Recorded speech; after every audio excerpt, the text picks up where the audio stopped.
யாராவது உங்ககிட்ட நீ நல்லது நினச்சா உனக்கு நல்லது நடக்கும். எண்ணம் போல தான் வாழ்க்கை.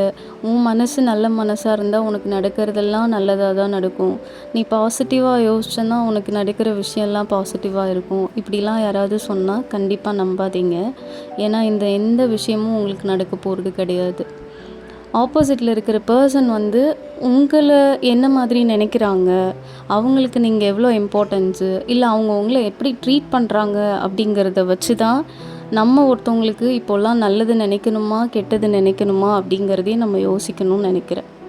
ஏன்னா நீ எவ்வளோ தான் நல்லவளா இருந்தாலும் ஆப்போசிட்டில் இருக்கிற பெர்சன் வந்து உன்னை வேறு மாதிரி ஒன்று இமேஜின் பண்ணிட்டாங்கன்னு வச்சுக்கோங்களேன், அவங்களுக்கு நீங்கள் என்ன நல்லது பண்ணாலும் நீங்கள் கெட்டவளாக தான் தெரிவிங்க.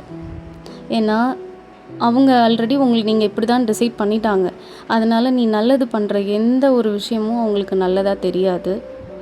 டைம் வேஸ்ட் பண்ணாமல் மற்றவங்களுக்கு நீ நல்லவளாக காமிக்கணுங்கிற அந்த எண்ணத்தை விட்டுட்டு உனக்கான வாழ்க்கையை நீ வாழணும் அப்படிங்கிற மைண்ட் செட்டுக்கு என்றைக்கு நம்ம வரமோ அன்னைக்கு தான் நம்ம வாழ்க்கை